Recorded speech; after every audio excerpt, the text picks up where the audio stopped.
नमस्कार, मैं अनीता चौधरी और न्यूज़ अड्डा इंडिया पे आप सभी का स्वागत है। जय भारत, जय हिंद। देखिए, आज का ये वीडियो जो है, ये वाला खासकर ये वीडियो जो है वो बिहार के ऊपर है और बिहार में काबा के अंदाज में है। बिहार में काबा, जनता बेहाल व नेताजी हलाहल में डूबल और मस्ती में उनकर चाल बा। पुलिस के लठबा और किसान वहाँ पस्तबा। हथियार के बात करी तो बिहार में 2.5 लाख में मस्केट राइफल बा और 1,10,000 में देसी राइफल बा। सब कुछ होता समस्तीपुर में अवैध धंधा से ये अपराधीन लोग माला माल बा। नेताजी नचनिया के साथ इस सूखा प्रदेश में भी शराब में डूबकर मस्त उनका चाल बा। रामायण मनुस्मृति के गाली देवल वहाँ के अलग अंदाज बा। सत्ता पे जेडीयू के नीतीश कुमार सुशासन बाबू बन के वहाँ कब्जा हथियार बा और तेजस्वी प्रदेश के हालत से बेखबर बा। यही बिहार के हाल बा। दरअसल बिहार की बात करें तो बिहार बिल्कुल परेशान प्रदेश बन गया है। सुशासन बाबू का ये बिहार जो है, जिसको वो हर जगह लैंडमार्क बनाकर घुमाते फिर रहे थे, आज की डेट में देखें तो वहाँ जंगल राज हो गया है। जंगल राज इस तरह से कि हथियार की खरीद फरोख्त जो है वो बेशुमार हो चुकी है। खुलेआम समस्तीपुर जैसे इलाके में, दरभंगा जैसे इलाके में, कटिहार और अररिया की तो बात ही छोड़ दीजिए, वहाँ हथियारों का अवैध धंधा जो है वो जोर शोर से है। वहाँ इस्लामीकरण जो है, धर्मांतरण जोर शोर से है। आपने हाल ही में देखा था कि एक महिला को धर्म परिवर्तन नहीं करने पर कैसे उसके वक्षस्थल, उसके हाथ और उसके नाक काट दिए जाते हैं। अभी हाल ही में एक नाबालिग लड़की अगर धर्म परिवर्तन के लिए राजी नहीं होती है तो कैसे उसका रेप करके उसकी हत्या कर दी जाए। ये सारी खबरें जो हैं वो बिहार में बेहद आम हो चुकी हैं। जंगल राज आ चुका है। उप मुख्यमंत्री तेजस्वी यादव अगली बार चुनाव में मुख्यमंत्री बनने को वे बेताब हैं। जिस किसान आंदोलन को लेकर के बड़े मुखर हो रहे थे तेजस्वी यादव, आज अपने ही प्रदेश में उनके किसानों पर डंडे बरसाए जा रहे हैं और तेजस्वी यादव इन सभी हालात से बेखबर हैं। और तो और जेडीयू के वरिष्ठ नेता नचनिया डांस कर रहे हैं, वैश्याओं के साथ, बाईजियों के साथ अश्लील हरकतें कर रहे हैं। शराब बंद है बिहार में, लेकिन नेताजी शराब में सराबोर है। ये बिहार का हाल है। और तो और आप देख रहे हैं कि किस तरह से बिहार में भारत की सभ्यता, संस्कृति, धार्मिक पुस्तकों का अपमान हो रहा है, खुलेआम अपमान हो रहा है। बिहार में जेडीयू के ही नेता जो हैं वो रामायण और महाभारत पर अजीब तरह की टिप्पणियां कर रहे हैं। ये सारे विजुअल्स आप देखते जाइए, इनके बयान भी सुन लीजिए। मनुस्मृति को जलाने का क्यों काम किए? इसलिए कि न मनुस्मृति में एक बड़े तबका के खिलाफ, 85% लोगों के खिलाफ अनेकों गालियां दी गई। रामचरितमानस का क्यों प्रतिरोध हुआ? किस अंश का प्रतिरोध हुआ? अधम जात में विद्या पाए, भयहु जथा ही दूध पिलाए। यानी अधम मतलब होता है नीच। दुनिया के लोगों सुनो, आपके माध्यम से कहना चाहता हूँ, नीच जाति के लोगों को शिक्षा ग्रहण करने का अधिकार नहीं था। और उसमें कहा गया है कि नीच जाति के लोग शिक्षा ग्रहण करके जहरीला हो जाते हैं, जैसा कि सांप दूध पीने के बाद होता है। हम इस सवाल में मैं इसलिए ये बात कहता हूँ कि इसी चीज़ को कोट करके बाबा साहब अम्बेडकर ने दुनिया के लोगों को बताया। ये जो ग्रंथ हैं नफरत को बोने वाले, एक युग में मनुस्मृति, दूसरे युग में रामचरितमानस और तीसरे युग में गुरु गोवलकर का बंच ऑफ थॉट, ये दुनिया को नफरत, हमारे देश को, समाज को नफरत में बांटती है। नफरत देश को महान नहीं बनाएगा। जब भी कभी महान बनाएगा तो मोहब्बत ही बनाएगा। 1927 में महान आंदोलन किए थे। उनके इस बयान के बाद संत समाज से लेकर राजनीतिक गलियारा सभी जगहों पे कहीं ना कहीं एक गर्माहट सी आ गई है। राजनीति जहां अपनी रोटियां सेकने को बेताब है, वहीं संत समाज अपनी संस्कृति के बचाव में उतर आया है।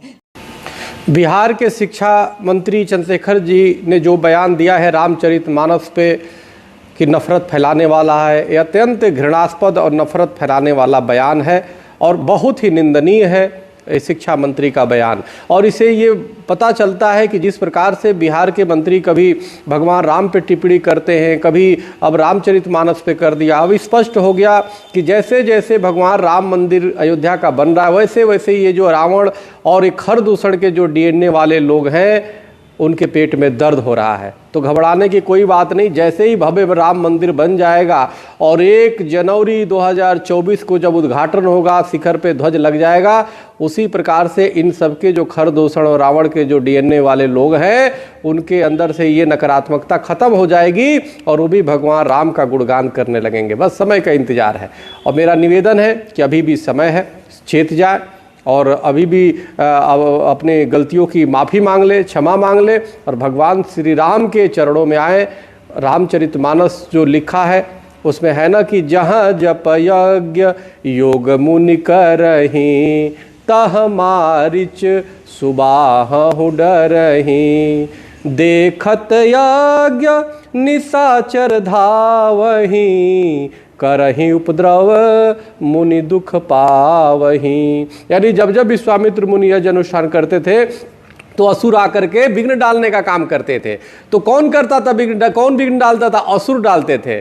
तो असुर जो डालते थे तो कहीं ना कहीं राम मंदिर बन रहा है। तो इस प्रकार के नकारात्मक जो असुरों का डीएनए है इनके शरीर में अगर जांच किया जाए, देखो असुरों का त्रेता युग के जो असुर है वो मिल जाएंगे। भाई वो रूप बदल गया है लेकिन डीएनए तो कहीं ना कहीं मिलेगा ना। इसलिए राम भक्तों को कोई चिंता की आवश्यकता नहीं है। ये माफ़ी मांगे तो ठीक है, नहीं मांगते हैं तो भी राम मंदिर जैसे ही भव्य तैयार हो जाएगा, पताका वहाँ लहरा जाएगा, आप देखना इनके अंदर की जो असुर वाली डीएनए है, जो असुर वाली नकारात्मक जो सोच है, वो तुरंत परिवर्तित हो जाएगी और सब राम राम जपने लगेगा। बहुत बहुत धन्यवाद। हरिओम, राम राम। माता सबरी के झूठे बैर खाए हो, उसके बारे में कल्पना करना भी एक तरह से पाप है।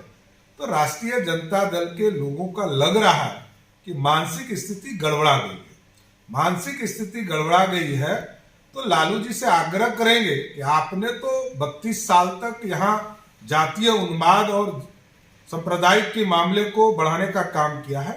अब कोइलवर में मेरे पिताजी जब स्वास्थ्य मंत्री थे तो उन्होंने एक मानसिक रोग का अस्पताल खुलवाने का काम किया है।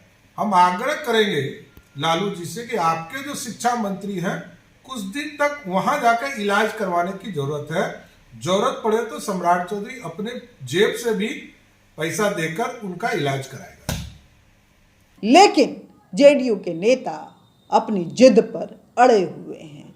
वो ये मानने को तैयार नहीं है कि रामायण और मनुस्मृति और महाभारत जैसी पुस्तकें और गीता जैसी पुस्तकें जो हैं हमारे को अपनी सभ्यता से जोड़ती हैं। हम दिनचर्या में जो गलतियां करते हैं उसका अपराध बोध करवाते हुए उनसे दूर रहने की हमें शिक्षा देती हैं। मनुस्मृति जिसको कि हम कहें तो दंड संहिता, आचार संहिता, राजनीतिक संहिता और व्यवहार संहिता का हम कहें तो एक पांडुलिपि कहा जाता है, जिसके लिखे हुए कुछ कानूनों को आज इटली से लेकर ग्रीस से लेकर कई यूरोपियन कंट्रीज जो हैं वो अपनाते हैं। भारत में भी अगर हम देखें तो नीति निर्देशक तत्व और दंड संहिता जो है, आचार संहिता जो है, वो कुछ उन्हीं पद्धतियों पर बाबा साहब आम्बेडकर ने बनाए थे। लेकिन बाबा साहब आम्बेडकर के उन ख्यालों को दरकिनार करते हुए एक अलग तरह का विमर्श तैयार किया जा रहा है बाबा साहब के नाम पर। आज अंबेडकर का दिल भी दुखता होगा, वो रोते होंगे कि आखिर ये संविधान के पितामह बनकर हमने जो विस्तृत जानकारी नहीं दी, वो कितना बड़ा गुनाह किया कि आज भारत की जनता उनके ही नाम पर भारत की संस्कृति की धज्जियां उड़ा रही है। और बिहार में इसका नमूना देखने को मिल रहा है। ये नमूना नहीं है, बल्कि आने वाले खतरे की सुगबुगाहट भी नहीं है, आहट भी नहीं है। ये जोर जोर से बजता हुआ वो सायरन है जो सभी को जगा रहा है कि आज आप अगर नहीं जागे तो सत्ता की लालच में ये नेता जो हैं वो आपकी सभ्यता, संस्कृति, आपके धर्म, आपके धार्मिक ग्रंथों की वो धज्जियां उड़ाएंगे जिसका आप अंदाजा भी नहीं लगा सकते हैं और भारत की संस्कृति, भारत की अस्मिता की तार तार करेंगे। इन्हें बस सत्ता चाहिए, सत्ता पे बैठकर माल लूटना है। शराबबंदी दूसरों के लिए है, लेकिन नेताओं के लिए शराब जो है खुलेआम एक बाजार है जिसमें वो डूबे रहते हैं और वैश्याओं के साथ अश्लील हरकतें करते हैं। ये बिहार का हाल है। तो बिहार में का बा नेता के अश्लीलता बा, भारत की संस्कृति पर प्रहार बा।